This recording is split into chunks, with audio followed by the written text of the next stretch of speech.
The problem of Thor Bridge. Somewhere in the vaults of the Bank of Cox and Cumbersault at Charing Cross, there is a travel-worn and battered tin dispatch box with my name, John H. Watson, M.D., late Indian Army, painted upon the lid. It is crammed with papers, nearly all of which are records of cases to illustrate the curious problems which Mr. Sherlock Holmes had at various times to examine. Some, and not the least interesting, were complete failures, and as such will hardly bear narrating, since no final explanation is forthcoming. A problem without a solution may interest the student, but can hardly fail to annoy the casual reader. Among these unfinished tales is that of Mr. James Phillimore, who, stepping back into his own house to get his umbrella, was never more seen in this world. No less remarkable is that of the cutter Alicia, which sailed one spring morning into a small patch of mist from where she never again emerged, nor was anything further ever heard of herself and her crew. A third case worthy of note is that of Isidora Passano, the well-known journalist and duelist, who was found stark staring mad with a matchbox in front of him, which contained a remarkable worm said to be unknown to science. Apart from these unfathomed cases, there are some which involve the secrets of private families to an extent which would mean consternation in many exalted quarters if it were thought possible that they might find their way into print. I need not say that such a breach of confidence is unthinkable, and that these records will be separated and destroyed now that my friend has time to turn his energies to the matter. There remain a considerable residue of cases of greater or less interest, which I might have edited before had I not feared to give the public a surfeit which might react upon the reputation of the man whom above all others I revere. In some I was myself concerned, and can speak as an eye-witness, while in others I was either not present or played so small a part that they could only be told as by a third person. The following narrative is drawn from my own experience. It was a wild morning in October, and I observed as I was dressing how the last remaining leaves were being whirled from the solitary plane tree which graces the yard behind our house. I descended to breakfast prepared to find my companion in depressed spirits, for like all great artists, he was easily impressed by his surroundings. On the contrary, I found that he had nearly finished his meal, and that his mood was particularly bright and joyous, with that somewhat sinister cheerfulness which was characteristic of his lighter moments. "You have a case, Holmes," I remarked. "The faculty of deduction is certainly contagious, Watson," he answered. "It has enabled you to probe my secret. Yes, I have a case. After a month of trivialities and stagnation, the wheels move once more. Might I share it? There is little to share, but we may discuss it when you have consumed the 2 hard-boiled eggs with which our new cook has favored us.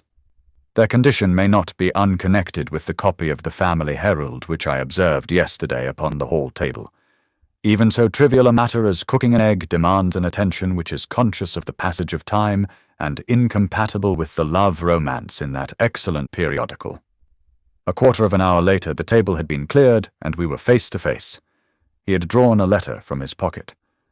"You have heard of Maria Gibson, the Gold King," he said. "You mean the American senator? Well, he was once senator for some western state, but is better known as the greatest gold-mining magnate in the world."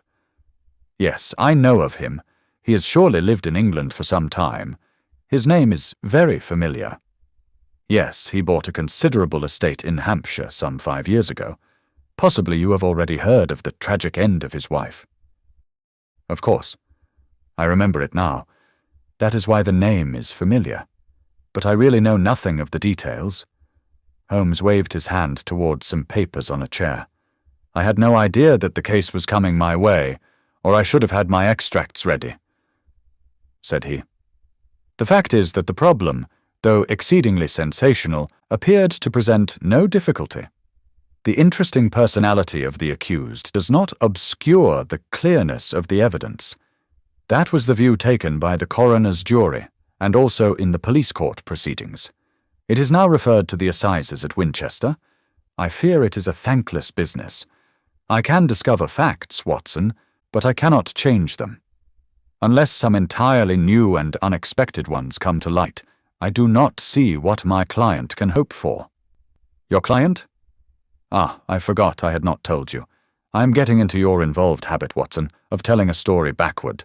You had best read this first. The letter which he handed to me, written in a bold, masterful hand, ran as follows.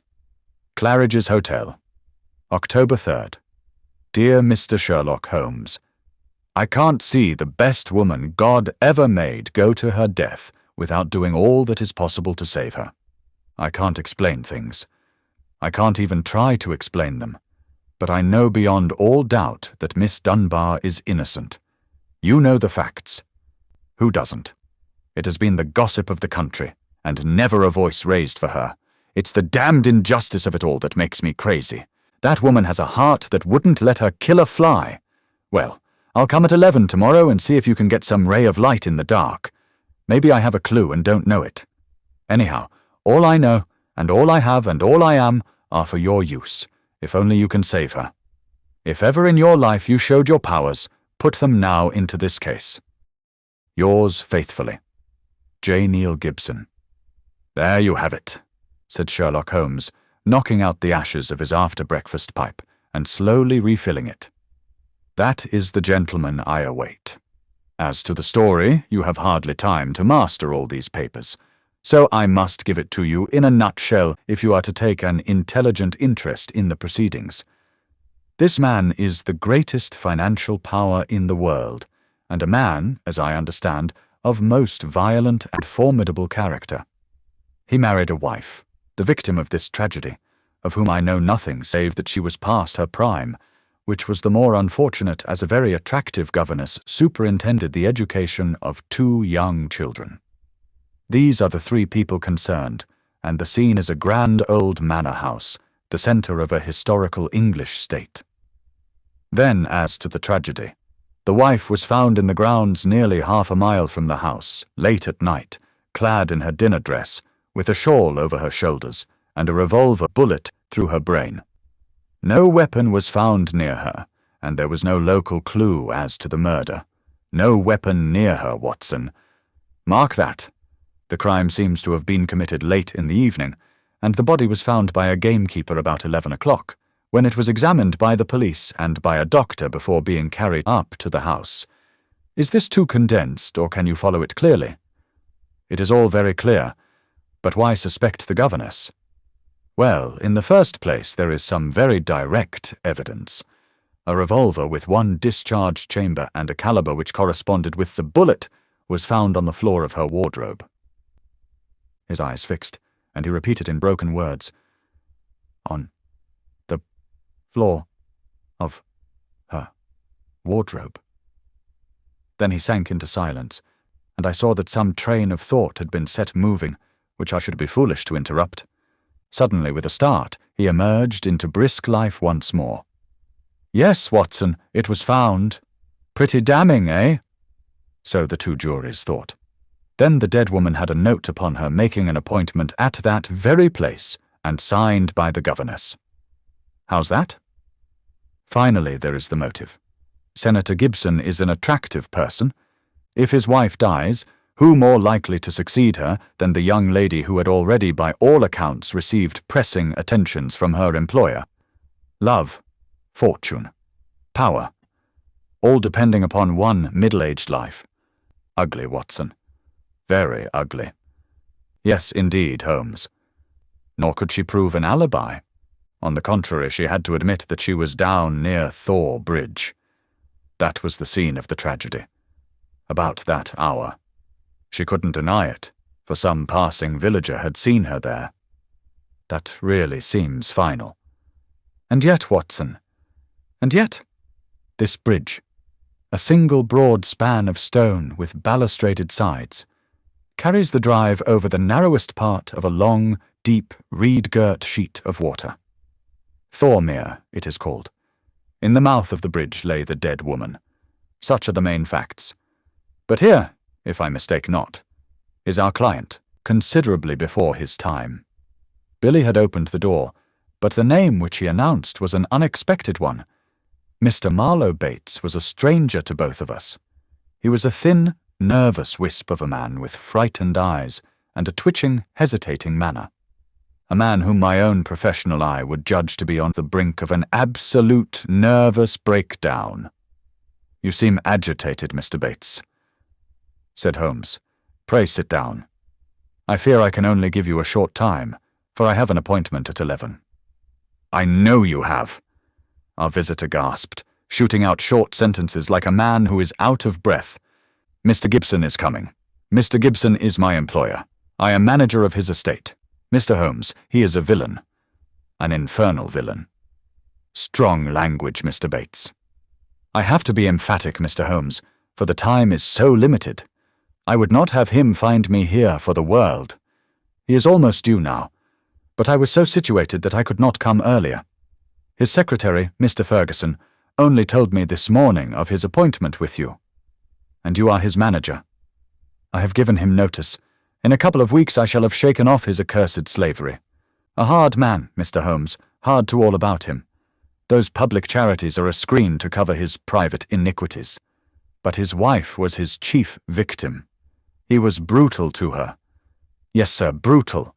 How she came by her death I do not know, but I am sure that he had made her life a misery to her. She was a creature of the tropics, a Brazilian by birth, as no doubt you know. No, it had escaped me. Tropical by birth and tropical by nature, a child of the sun and of passion. She had loved him as such women can love, but when her own physical charms had faded, I am told that they once were great. There was nothing to hold him. We all liked her, and felt for her, and hated him for the way that he treated her. But he is plausible and cunning. That is all I have to say to you. Don't take him at his face value. There is more behind. Now I'll go. No, don't detain me. He is almost due." With a frightened look at the clock, our strange visitor literally ran to the door and disappeared. Well, said Holmes after an interval of silence. "Mr. Gibson seems to have a nice, loyal household, but the warning is a useful one, and now we can only wait till the man himself appears." Sharp at the hour we heard a heavy step upon the stairs, and the famous millionaire was shown into the room. As I looked upon him, I understood not only the fears and dislike of his manager, but also the execrations which so many business rivals have heaped upon his head. If I were a sculptor and desired to idealize the successful man of affairs, iron of nerve and leathery of conscience, I should choose Mr. Neil Gibson as my model. His tall, gaunt, craggy figure had a suggestion of hunger and rapacity. An Abraham Lincoln keyed to base uses instead of high ones would give some idea of the man. His face might have been chiseled in granite, hard-set, craggy, remorseless, with deep lines upon it, the scars of many a crisis. Cold grey eyes, looking shrewdly out from under bristling brows, surveyed us each in turn. He bowed in perfunctory fashion as Holmes mentioned my name, and then with a masterful air of possession he drew a chair up to my companion and seated himself with his bony knees almost touching him. "Let me say right here, Mr. Holmes," he began, "that money is nothing to me in this case. You can burn it if it's any use in lighting you to the truth. This woman is innocent, and this woman has to be cleared, and it's up to you to do it. Name your figure." "My professional charges are upon a fixed scale," said Holmes coldly. "I do not vary them, save when I remit them altogether." "Well, if dollars make no difference to you, think of the reputation. If you pull this off, every paper in England and America will be booming you. You'll be the talk of 2 continents. "Thank you, Mr. Gibson. I do not think that I am in need of booming. It may surprise you to know that I prefer to work anonymously, and that it is the problem itself which attracts me. But we are wasting time. Let us get down to the facts. I think that you will find all the main ones in the press reports. I don't know that I can add anything which will help you, but if there is anything you would wish more light upon, well, I am here to give it. Well, there is just one point." "What is it?" "What were the exact relations between you and Miss Dunbar?" The Gold King gave a violent start, and half rose from his chair. Then his massive calm came back to him. "I suppose you are within your rights, and maybe doing your duty, in asking such a question, Mr. Holmes." "We will agree to suppose so," said Holmes. "Then I can assure you that our relations were entirely and always those of an employer towards a young lady whom he never conversed with or ever saw, save when she was in the company of his children." Holmes rose from his chair. "I'm a rather busy man, Mr. Gibson," said he, "and I have no time or taste for aimless conversations. I wish you good morning." Our visitor had risen also, and his great loose figure towered above Holmes.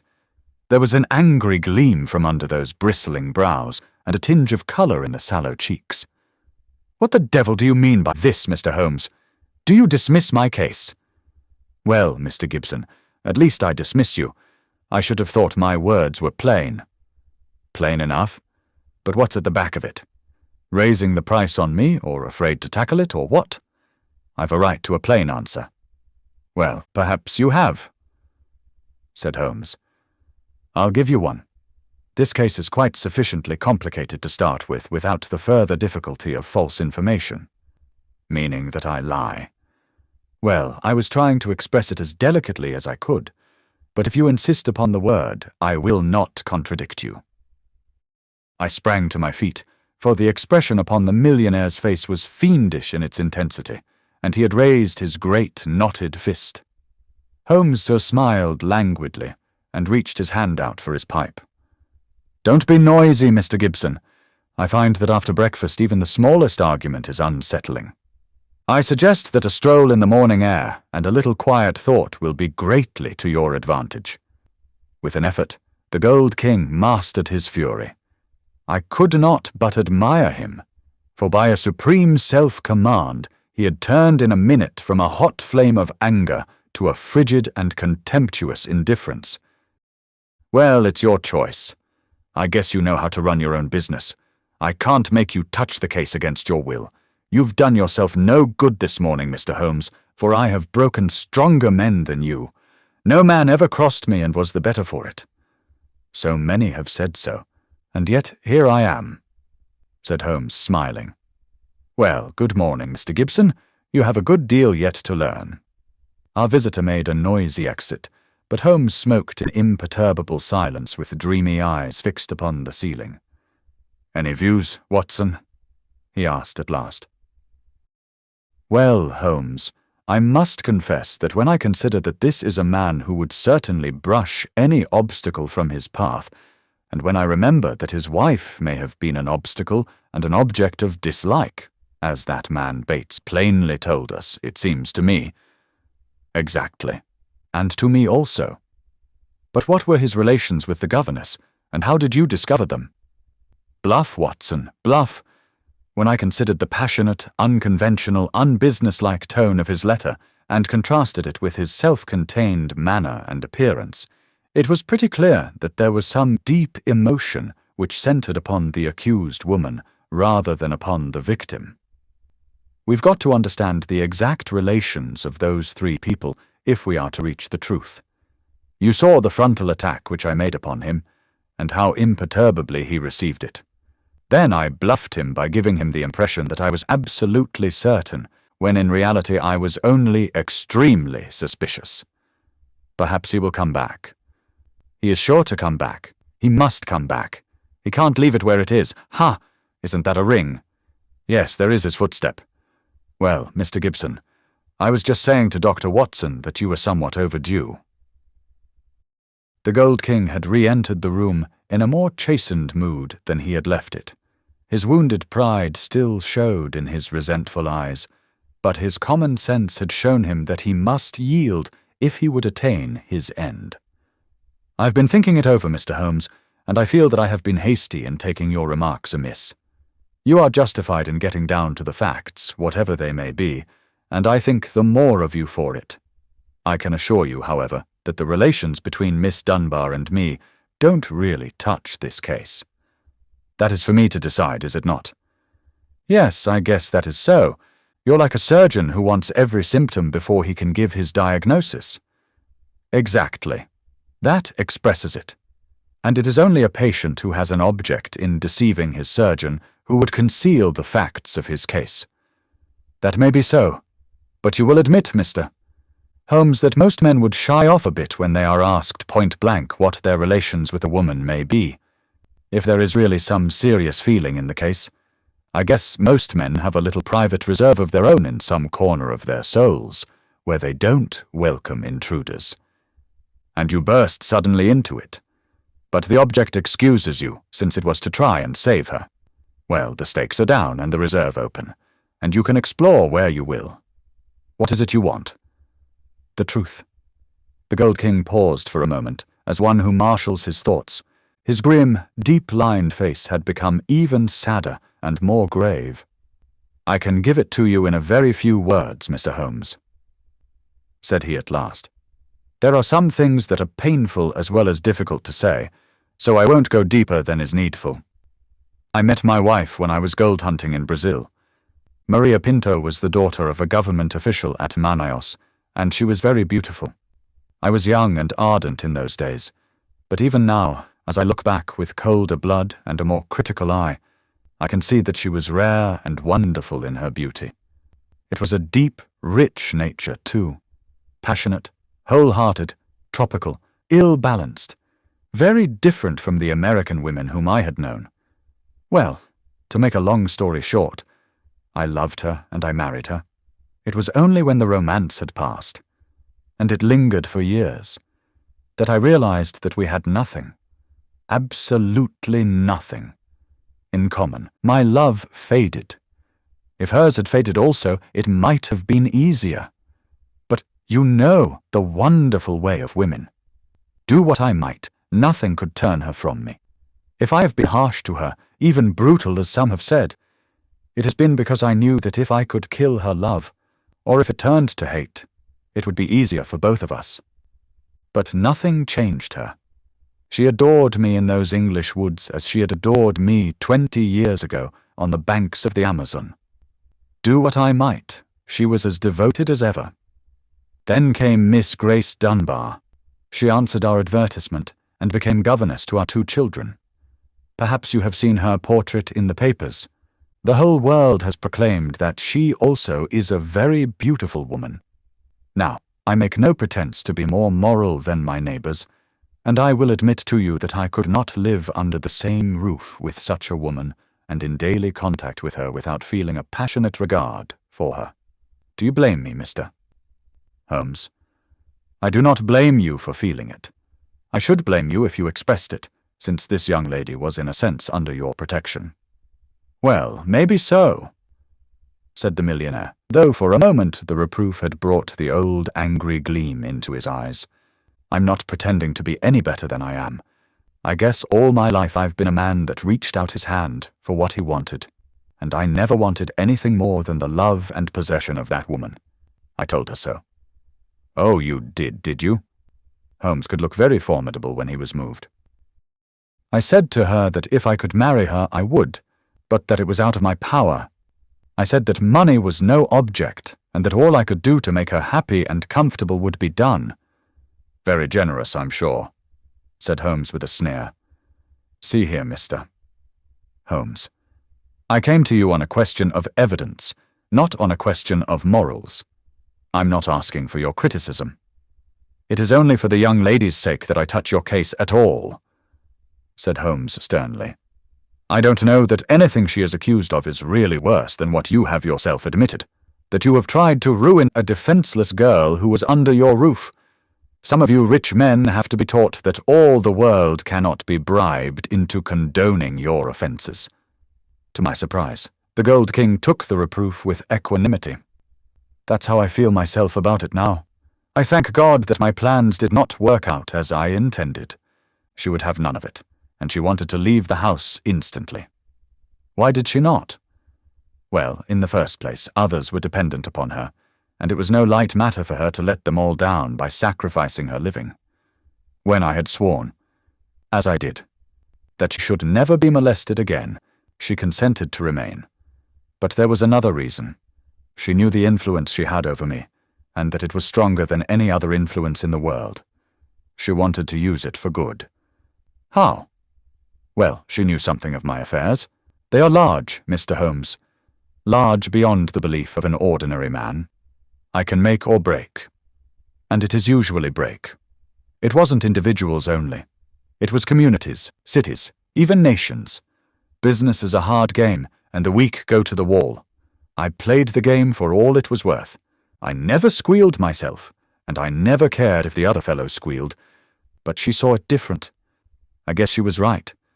She believed and said that a fortune for one man that was more than he needed should not be built on 10,000 ruined men who were left without the means of life. That was how she saw it, and I guess she could see past the dollars to something that was more lasting. She found that I listened to what she said, and she believed she was serving the world by influencing my actions. So she stayed. And then this came along. Can you throw any light upon that? The Gold King paused for a minute or more, his head sunk in his hands, lost in deep thought. It's very black against her. I can't deny that. And women lead an inward life and may do things beyond the judgment of man. At first, I was so rattled and taken aback that I was ready to think she had been led away in some extraordinary fashion that was clean against her usual nature. One explanation came into my head. I give it to you, Mr. Holmes, for what it is worth. There is no doubt that my wife was bitterly jealous. There is a soul jealousy that can be as frantic as any body jealousy, and though my wife had no cause. And I think she understood this. For the latter, she was aware that this English girl exerted an influence upon my mind and my acts that she herself never had. It was an influence for good, but that did not mend the matter. She was crazy with hatred, and the heat of the Amazon was always in her blood. She might have planned to murder Miss Dunbar, or we will say to threaten her with a gun, and so frighten her into leaving us. Then there might have been a scuffle, and the gun gone off and shot the woman who held it. That possibility had already occurred to me, said Holmes. Indeed, it is the only obvious alternative to deliberate murder. But she utterly denies it. Well, that is not final. Is it? One can understand that a woman placed in so awful a position might hurry home still in her bewilderment holding the revolver. She might even throw it down among her clothes, hardly knowing what she was doing. And when it was found, she might try to lie her way out by a total denial, since all explanation was impossible. What is against such a supposition? Miss Dunbar herself? Well, perhaps. Holmes looked at his watch. I have no doubt we can get the necessary permits this morning and reach Winchester by the evening train. When I have seen this young lady, it is very possible that I may be of more use to you in the matter, though I cannot promise that my conclusions will necessarily be such as you desire.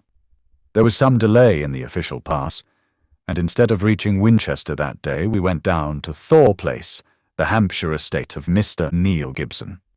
He did not accompany us himself, but we had the address of Sergeant Coventry of the local police, who had first examined into the affair.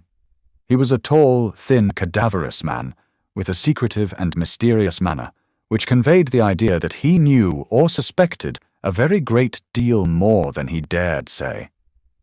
He had a trick, too, of suddenly sinking his voice to a whisper, as if he had come upon something of vital importance, though the information was usually commonplace enough. Behind these tricks of manner, he soon showed himself to be a decent, honest fellow who was not too proud to admit that he was out of his depth and would welcome any help. Anyhow, I'd rather have you than Scotland Yard, Mr. Holmes, said he. If the Yard gets called into a case, then the local loses all credit for success and may be blamed for failure. Now, you play straight, so I've heard. I need not appear in the matter at all, said Holmes to the evident relief of our melancholy acquaintance. If I can clear it up, I don't ask to have my name mentioned. Well, it's very handsome of you, I'm sure, and your friend Dr. Watson can be trusted, I know. Now, Mr. Holmes, as we walk down to the place, there is one question I should like to ask you. I'd breathe it to no soul but you. He looked round as though he hardly dare utter the words. Don't you think there might be a case against Mr. Neil Gibson himself? I have been considering that. You've not seen Miss Dunbar. She is a wonderful fine woman in every way, He may well have wished his wife out of the road. And these Americans are readier with pistols than our folk are. It was his pistol, you know. Was that clearly made out? Yes, sir. It was one of a pair that he had. One of a pair. Where is the other? Well, the gentleman has a lot of firearms of one sort and another. We never quite matched that particular pistol, but the box was made for two. If it was one of a pair, you should surely be able to match it. Well, we have them all laid out at the house, if you would care to look them over. Later, perhaps. I think we will walk down together and have a look at the scene of the tragedy. This conversation had taken place in the little front room of Sergeant Coventry's humble cottage, which served as the local police station. A walk of half a mile or so across a wind-swept heath, all gold and bronze with the fading ferns, brought us to a side gate opening into the grounds of the Thor Place estate. A path led us through the pheasant preserves, and then from a clearing we saw the widespread, half-timbered house, half Tudor and half Georgian, upon the crest of the hill. Beside us there was a long, reedy pool, constricted in the centre where the main carriage drive passed over a stone bridge, but swelling into small lakes on either side. Our guide paused at the mouth of this bridge, and he pointed to the ground. That was where Mrs. Gibson's body lay. I marked it by that stone. I understand that you were there before it was moved. Yes, they sent for me at once. Who did? Mr. Gibson himself. The moment the alarm was given and he had rushed down with others from the house, he insisted that nothing should be moved until the police should arrive. That was sensible. I gathered from the newspaper report that the shot was fired from close quarters. Yes, sir, very close. Near the right temple? Just behind it, sir. How did the body lie? On the back, sir. No trace of a struggle. No marks, no weapon. The short note from Miss Dunbar was clutched in her left hand. Clutched, you say? Yes, sir. We could hardly open the fingers. That is of great importance. It excludes the idea that anyone could have placed the note there after death in order to furnish a false clue. Dear me. The note, as I remember, was quite short. I will be at Thor Bridge at 9 o'clock. G. Dunbar. Was that not so? Yes, sir. Did Miss Dunbar admit writing it? Yes, sir. What was her explanation? Her defence was reserved for the assizes. She would say nothing. The problem is certainly a very interesting one. The point of the letter is very obscure, is it not? Well, sir, said the guide, it seemed, if I may be so bold as to say so, the only really clear point in the whole case. Holmes shook his head. Granting that the letter is genuine and was really written, it was certainly received some time before. Say 1 hour or two. Why, then, was this lady still clasping it in her left hand? Why should she carry it so carefully? She did not need to refer to it in the interview. Does it not seem remarkable? Well, sir, as you put it, perhaps it does. I think I should like to sit quietly for a few minutes and think it out. He seated himself upon the stone ledge of the bridge, and I could see his quick grey eyes darting their questioning glances in every direction. Suddenly he sprang up again and ran across to the opposite parapet, whipped his lens from his pocket, and began to examine the stonework. This is curious, said he. Yes, sir, we saw the chip on the ledge. I expect it's been done by some passer-by. The stonework was grey, but at this one point it showed white for a space not larger than a sixpence. When examined closely, one could see that the surface was chipped as by a sharp blow. It took some violence to do that, said Holmes thoughtfully. With his cane he struck the ledge several times without leaving a mark. Yes, it was a hard knock, in a curious place too. It was not from above, but from below, for you see that it is on the lower edge of the parapet. But it is at least 15 feet from the body. Yes, it is 15 feet from the body. It may have nothing to do with the matter, but it is a point worth noting. I do not think that we have anything more to learn here. There were no footsteps, you say? The ground was iron hard, sir. There were no traces at all. Then we can go. We will go up to the house first, and look over these weapons of which you speak. Then we shall get on to Winchester, for I should desire to see Miss Dunbar before we go farther. Mr. Neil Gibson had not returned from town, but we saw in the house the neurotic Mr. Bates, who had called upon us in the morning. He showed us with a sinister relish the formidable array of firearms of various shapes and sizes which his employer had accumulated in the course of an adventurous life. "Mr. Gibson has his enemies, as anyone would expect who knew him and his methods," said he. "He sleeps with a loaded revolver in the drawer beside his bed. He is a man of violence, sir, and there are times when all of us are afraid of him.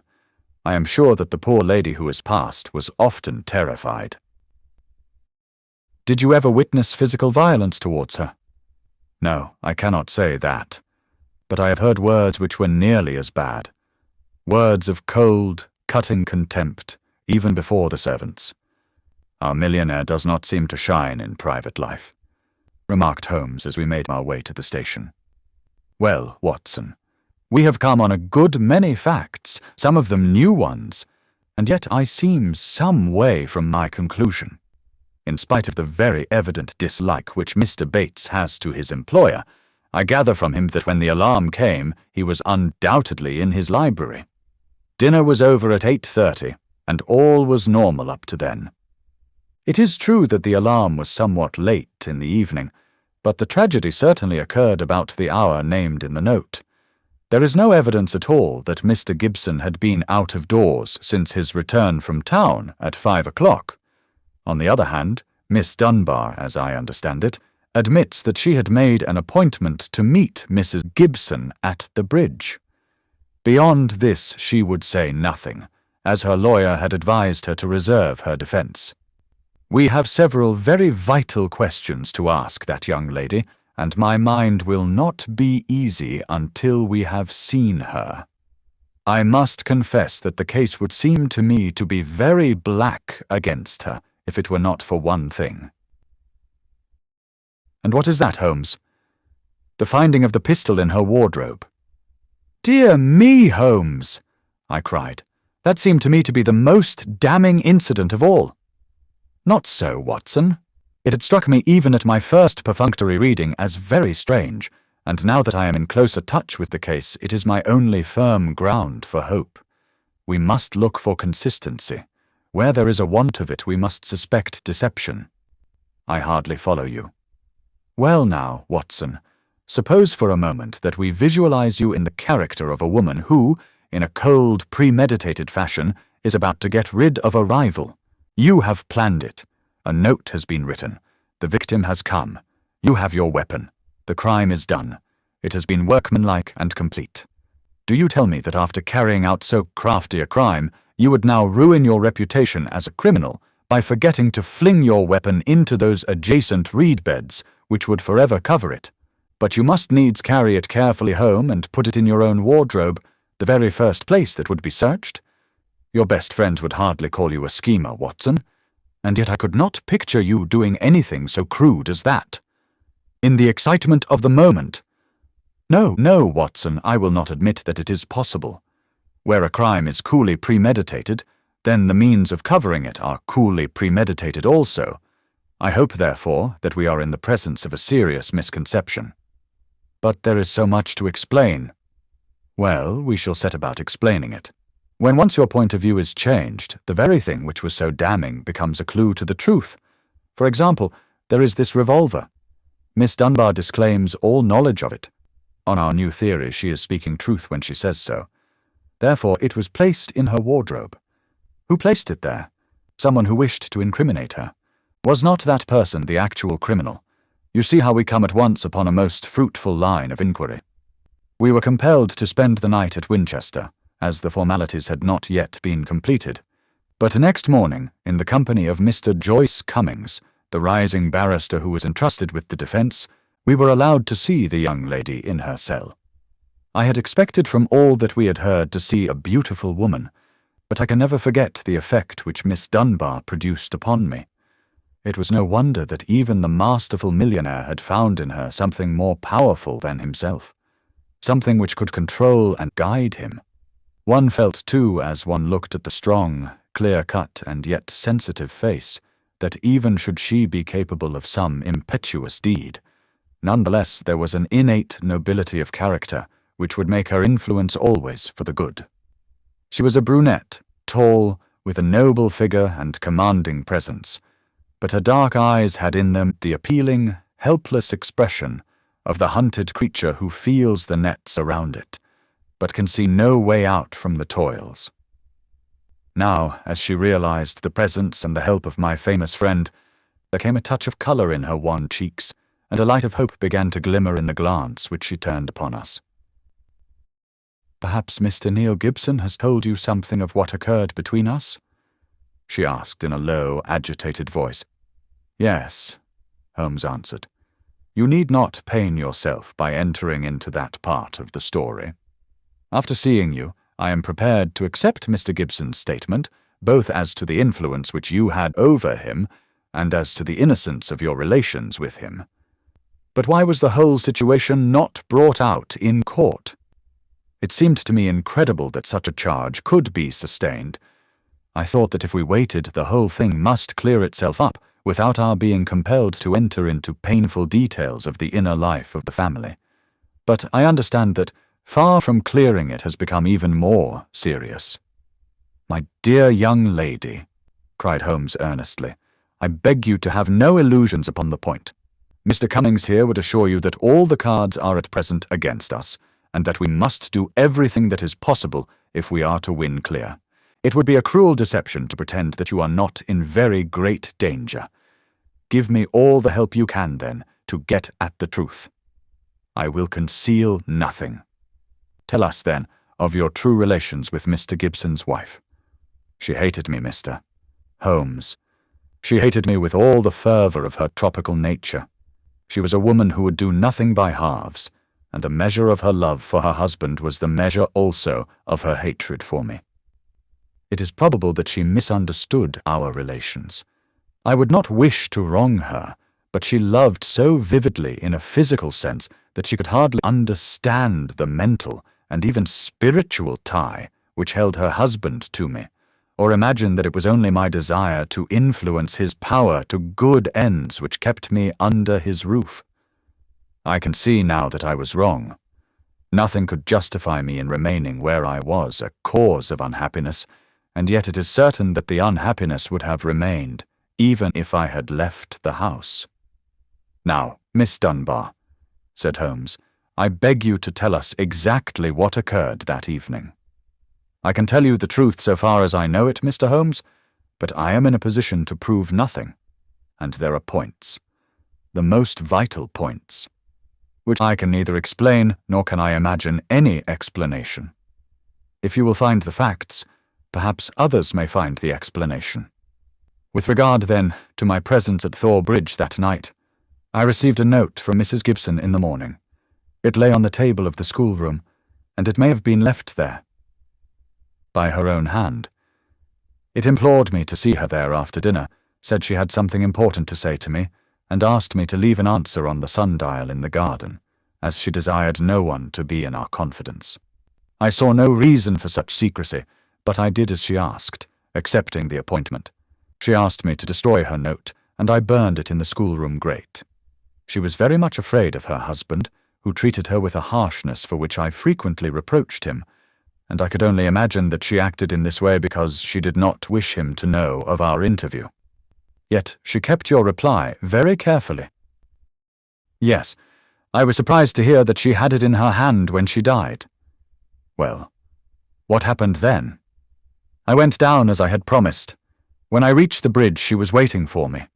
Never did I realize till that moment how this poor creature hated me. She was like a mad woman. Indeed, I think she was a mad woman, subtly mad with the deep power of deception which insane people may have. How else could she have met me with unconcern every day, and yet had so raging a hatred of me in her heart? I will not say what she said. She poured her whole wild fury out in burning and horrible words. I did not even answer. I could not. It was dreadful to see her. I put my hands to my ears and rushed away. When I left her, she was standing, still shrieking out her curses at me, in the mouth of the bridge. Where she was afterwards found? Within a few yards from the spot. And yet, presuming that she met her death shortly after you left her, you heard no shot. No, I heard nothing. But indeed, Mr. Holmes, I was so agitated and horrified by this terrible outbreak that I rushed to get back to the peace of my own room, and I was incapable of noticing anything which happened. You say that you returned to your room. Did you leave it again before next morning? Yes. When the alarm came that the poor creature had met her death, I ran out with the others. Did you see Mr. Gibson? Yes, he had just returned from the bridge when I saw him. He had sent for the doctor and the police.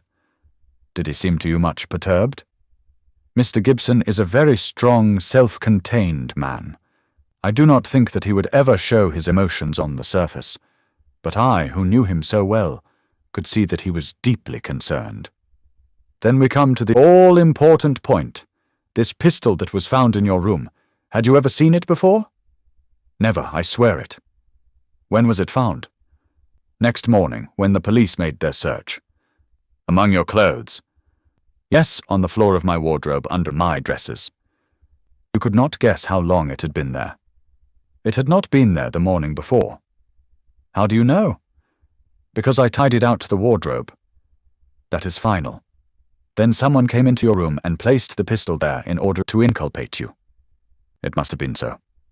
And when?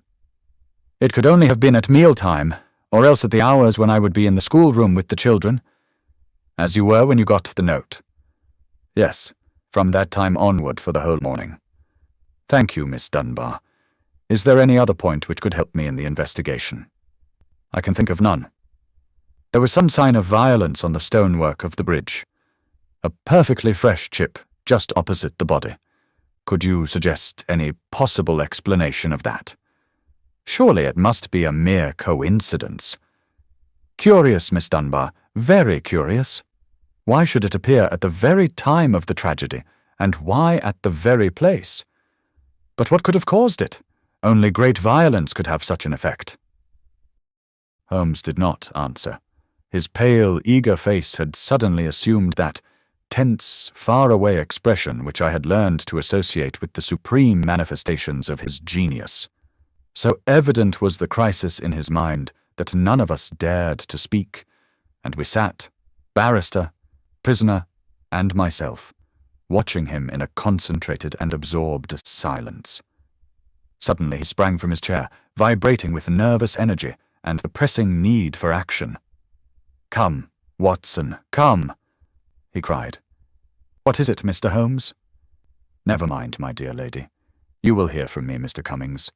With the help of the God of Justice, I will give you a case which will make England ring. You will get news by tomorrow, Miss Dunbar, and meanwhile take my assurance that the clouds are lifting, and that I have every hope that the light of truth is breaking through." It was not a long journey from Winchester to Thor Place, but it was long to me in my impatience, while for Holmes it was evident that it seemed endless. For in his nervous restlessness he could not sit still, but paced the carriage, or drummed with his long, sensitive fingers upon the cushions beside him. Suddenly, however, as we neared our destination, he seated himself opposite to me. We had a first-class carriage to ourselves, and laying now a hand upon each of my knees, he looked into my eyes with the peculiarly mischievous gaze which was characteristic of his more imp-like moods. "Watson," said he, "I have some recollection that you go armed upon these excursions of ours." It was as well for him that I did so, for he took little care for his own safety when his mind was once absorbed by a problem, so that more than once my revolver had been a good friend in need. I reminded him of the fact. Yes, I am a little absent-minded in such matters. But have you your revolver on you?" I produced it from my hip pocket, a short, handy, but very serviceable little weapon. He undid the catch, shook out the cartridges, and examined it with care. "It's heavy.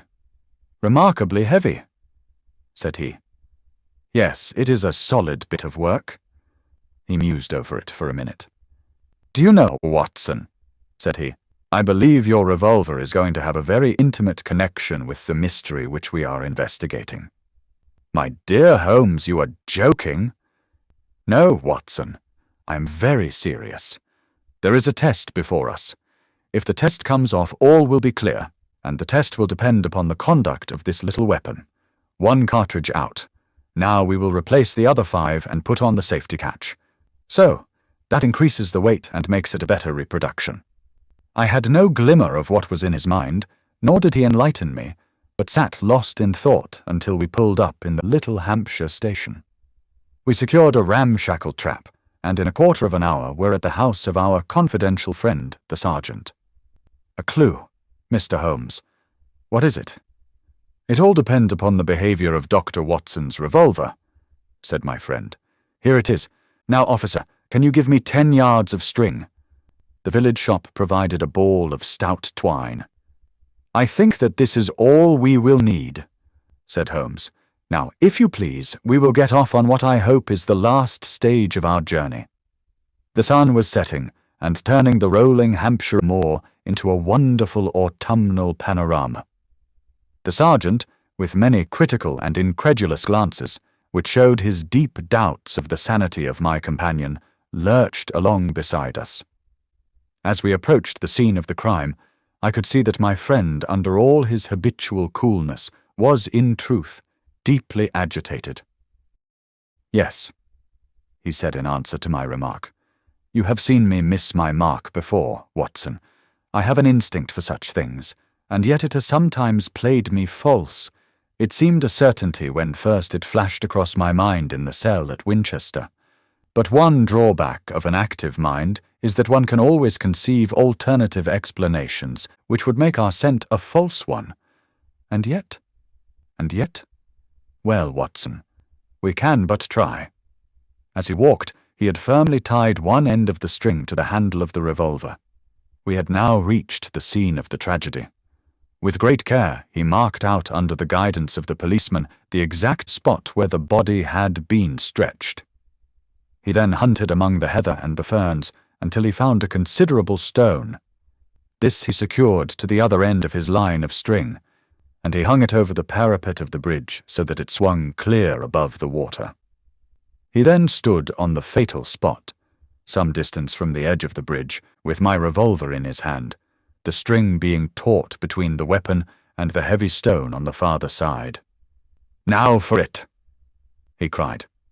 At the words he raised the pistol to his head, and then let go his grip. In an instant it had been whisked away by the weight of the stone, had struck with a sharp crack against the parapet, and had vanished over the side into the water. It had hardly gone before Holmes was kneeling beside the stonework, and a joyous cry showed that he had found what he expected. "Was there ever a more exact demonstration?" he cried. "See, Watson, your revolver has solved the problem." As he spoke, he pointed to a second chip of the exact size and shape of the first, which had appeared on the under edge of the stone balustrade. "We'll stay at the inn tonight," he continued as he rose and faced the astonished sergeant. "You will, of course, get a grappling hook, and you will easily restore my friend's revolver. You will also find beside it the revolver, string, and weight with which this vindictive woman attempted to disguise her own crime and to fasten a charge of murder upon an innocent victim. You can let Mr. Gibson know that I will see him in the morning, when steps can be taken for Miss Dunbar's vindication." Late that evening, as we sat together smoking our pipes in the village inn, Holmes gave me a brief review of what had passed. "I fear, Watson," said he, "that you will not improve any reputation which I may have acquired by adding the case of the Thor Bridge mystery to your annals. I have been sluggish in mind and wanting in that mixture of imagination and reality which is the basis of my art. I confess that the chip in the stonework was a sufficient clue to suggest the true solution, and that I blame myself for not having attained it sooner. It must be admitted that the workings of this unhappy woman's mind were deep and subtle, so that it was no very simple matter to unravel her plot. I do not think that in our adventures we have ever come across a stranger example of what perverted love can bring about. Whether Miss Dunbar was her rival in a physical or in a merely mental sense seems to have been equally unforgivable in her eyes. No doubt she blamed this innocent lady for all those harsh dealings and unkind words with which her husband tried to repel her too demonstrative affection. Her first resolution was to end her own life. Her second was to do it in such a way as to involve her victim in a fate which was worse far than any sudden death could be. We can follow the various steps quite clearly, and they show a remarkable subtlety of mind. A note was extracted very cleverly from Miss Dunbar, which would make it appear that she had chosen the scene of the crime. In her anxiety that it should be discovered, she somewhat overdid it by holding it in her hand to the last. This alone should have excited my suspicions earlier than it did. Then she took one of her husband's revolvers.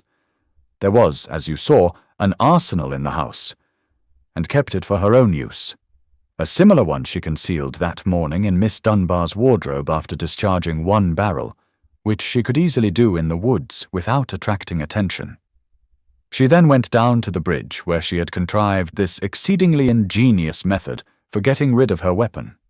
When Miss Dunbar appeared, she used her last breath in pouring out her hatred, and then, when she was out of hearing, carried out her terrible purpose. Every link is now in its place and the chain is complete. The papers may ask why the mere was not dragged in the first instance, but it is easy to be wise after the event, and in any case the expanse of a reed-filled lake is no easy matter to drag unless you have a clear perception of what you are looking for and where. Well, Watson, we have helped a remarkable woman and also a formidable man.